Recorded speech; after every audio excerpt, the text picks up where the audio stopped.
അല്ലേ ഇക്ക അപ്പൊ പോണില്ലല്ല. വീട് വരെ എത്ര ദൂരം ഉണ്ട് ഇവിടുന്ന്? 500 കിലോമീറ്റർ. 5 മണിക്കൂർ. 5 മണിക്കൂർ? ചോദിച്ചു 5 മണിക്കൂർ എന്നും പറഞ്ഞ ഇപ്പൊ 5 മണിക്കൂറൊന്നും കൊണ്ട് ഓടി എത്തത്തൊന്നുമില്ല. അത് പണ്ട്. ഇപ്പം ബ്ലോക്ക് എല്ലാം കൂടെ ഒരു 8-10 മണിക്കൂറെങ്കിലും വരും. ബ്ലോക്കോ? പിന്നെ ഇപ്പോഴും പിന്നെ വെറുതെ കഷ്ടം പറയുന്നത്. ഭയങ്കര ബ്ലോക്കാണ്. വലിയ റോഡൊക്കെ ഉണ്ടാക്കി ചിക്കൽ വന്നിട്ട് അതിനൊന്നും കാര്യമില്ല. നല്ല ബ്ലോക്ക് ഉണ്ട്. ഇപ്പോഴും ബ്ലോക്കാണ്. മാമല്ലേ പോയിട്ട് വരാട്ടോ. പോട്ടെ അമ്മേ. 2 പഴംപൊരി പൊതിഞ്ഞു വെച്ചിട്ട് ഒന്നും തോന്നരുത്. ഞാൻ നന്നായി ഭക്ഷണം കഴിക്കുന്ന ആളാ. പണ്ട് തിരുവനന്തപുരം കട്ടച്ചാങ്കുയില ചിക്കൻ പാറ്റ് മുതൽ കാസർഗോഡ് ഹെർബൽ ചിക്കൻ വരെ നടന്ന് കഴിച്ചവനാണ് ഈ ഞാൻ. അങ്ങനെ ഒരാൾ ഇവിടെ ഉണ്ട്. കേശുവിന് ഫുഡ് ഇഷ്ടാണോ? ലൈറ്റ് ആയിട്ട്. ഓ നമുക്കൊന്ന് കൂടണം കേട്ടോ.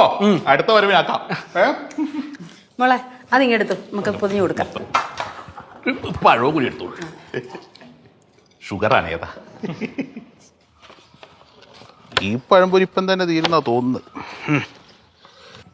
എന്നാലേ പോട്ടെ. അച്ഛനോട് ഞാൻ പറയുന്നുണ്ട് പെട്ടെന്ന് വരാട്ടോ. മാമനാട് എത്തിയോണ്ട് അച്ഛൻ കൂട്ടി വരും. പോട്ടെ. ടാറ്റന്നേ. ടാറ്റ.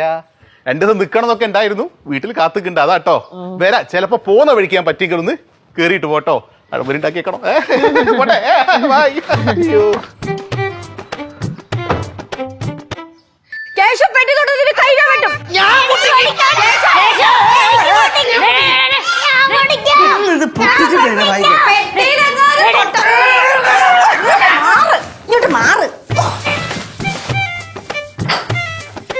പെട്ടി തൊടാൻ ഞാൻ സമ്മതിക്കൂല.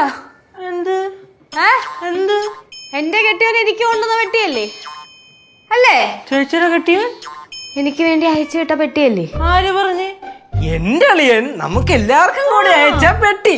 അതിനകത്ത് എന്തൊക്കെയുണ്ടെന്നുള്ള അറിയാൻ ഞങ്ങൾക്കുണ്ട് അവകാശം. ഞങ്ങളുടെയൊക്കെ സാധനങ്ങൾ അതിനകത്തുണ്ട്. അല്ലേ അമ്മൂമ്മ? നിങ്ങൾ അറിയണതിന് മുന്നേ അറിയാനുള്ള അവകാശം എനിക്കുണ്ട്. അതുകൊണ്ട് ഞാൻ ആദ്യം തുറന്നു നോക്കും. ചേച്ചിയുടെ മാത്രമല്ല സിദ്ധുളിയൻ എന്റെ. സിദ്ധു ഈ വീട്ടിൽ കൊടുത്തോട്ട പെട്ടിയാണെങ്കിൽ എല്ലാവർക്കും ഇതിൽ അവകാശമുണ്ട്. ലച്ചു, ഇത്ര അഹങ്കാരം ഒന്നും പാടില്ല കേട്ടോ. എന്തോ അമ്മൂമ്മ എപ്പോഴും അഹങ്കാരം. ഇത് അഹങ്കാരം അല്ലല്ലോ, ഇതെന്റെ അവകാശമല്ലേ? അല്ലേ? ഇതിനകത്ത് നിറയെ ചോക്ലേറ്റ്സാ. ഈ പെട്ടി നിറച്ച് ചോക്ലേറ്റ്സാ. വിളിച്ചപ്പോ പറഞ്ഞായിരുന്നു. ആര്? സിദ്ധുവളി. ലിച്ചു, நம்ம எல்லாரும் ஒரு ஃபேமிலி மாதிரி தானே, எல்லாரும் சேர்ந்து ഇത് ഓപ്പൺ பண்ணலாம். എന്തൊക്കെ പറഞ്ഞാലും ശരി, ഈ പെട്ടി ആദ്യം ഞാൻ തുറക്കും. എന്നിട്ട് ഞാൻ നോക്കും ഇതിൽ എന്തൊക്കെയുണ്ടെന്ന്. എന്നിട്ട് നിങ്ങൾക്കുള്ള ആവശ്യമുള്ള സാധനങ്ങൾ ഞാൻ എന്റെ കൈ കൊണ്ടെടുക്കും. ഡേയ്, ഇത്ര അഹങ്കാരം പാടില്ല കേട്ടാ. എന്തുകൊണ്ട് പാടില്ല? സിദ്ധു അയച്ച പെട്ടിയല്ലേ? ഇച്ചിരി അഹങ്കാരമൊക്കെ ആവാം. നമ്മളും കൊറേ പെട്ടി കണ്ടിട്ടുണ്ടേ. എന്റെ സ്ത്രീയും ഗൾഫിൽ തന്നെ, ഞാനും ഗൾഫ് കണ്ടിട്ടുള്ള തന്നെ. ഇത്ര അഹങ്കാരം നീ കാണിക്കണ്ട. ഇത്ര ഷോടേ. മൈ പെട്ടി പൊട്ടിക്കണുണ്ടായില്ലേ? പെട്ടി പൊട്ടിക്കുന്നുണ്ട്. പക്ഷെ പൊട്ടിക്കുമ്പോ എല്ലാം കൂടെ ചക്കയിൽ ഈച്ച പൊതിയണ പോലെ പൊതിയല്ലേ. എനിക്ക് ആവശ്യമുള്ള സാധനങ്ങളൊക്കെ ഞാൻ എടുത്തിട്ട് ബാക്കി നിങ്ങൾക്ക് തരും. അപ്പൊ പെട്ടി പോലും കിടത്തില്ല. എന്റെ പൊന്നുമക്കളെ എന്തിനേലും ആവട്ടെ, ഇത് പൊട്ടിക്ക്. വാ മാറ്. പൊട്ടിരി. പൊട്ടി. നീ ഉണ്ടെങ്കി വാ പൊട്ടിരി. നിക്ക്. കോള് വരും. ഹലോ, എവിടെന്നാ? ഹെൽത്തിന്നാ? അതെ, ലക്ഷ്മിയാണ്. അയ്യോ ചേച്ചി, ആ ഡേറ്റ് ഇന്നായിരുന്നല്ലേ? അയ്യോ ചീത്തോറയില്ലേ ചേച്ചി. ക്ലോസ് ചെയ്യല്ലേ, ഒരു 10 മിനിറ്റ്. 10 മിനിറ്റുള്ളിൽ ഞാൻ വരാം. കൊച്ചിനെ കൊണ്ടുവരാം. ശരി. എന്താ? എടാ, ഇവക്ക് ഇന്ന് വാക്സിൻ എടുക്കേണ്ട ദിവസമായിരുന്നു. ഞാനാണെങ്കിൽ ഡേറ്റും മറന്നുപോയി. ഇതൊക്കെ ആരെങ്കിലും മറക്കും? എന്തൊരു പരിപാടി ചേച്ചി. ഒരു കാര്യം ചെയ്യും, പെട്ടെന്ന് പൊട്ടി. ചേച്ചി പോയി വന്നിട്ട് പെട്ടി പൊട്ടിച്ചിട്ട് പോയാ പോരെ? പറ്റില്ല.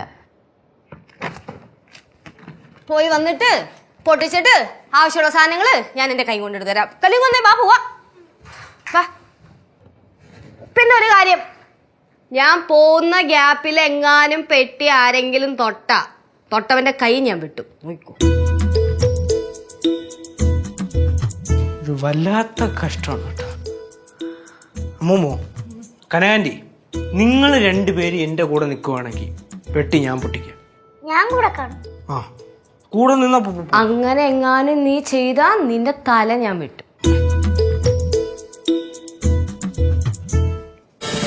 ഫ്ലവേഴ്സ് ഒരുക്കുന്ന കാഴ്ച വസന്തം യൂട്യൂബിൽ പ്രേക്ഷകർക്ക് ലൈവായി കാണാം. ഫ്ലവേഴ്സ് കോമഡിയിൽ ജോയിൻ ചെയ്യൂ, ആസ്വദിക്കൂ.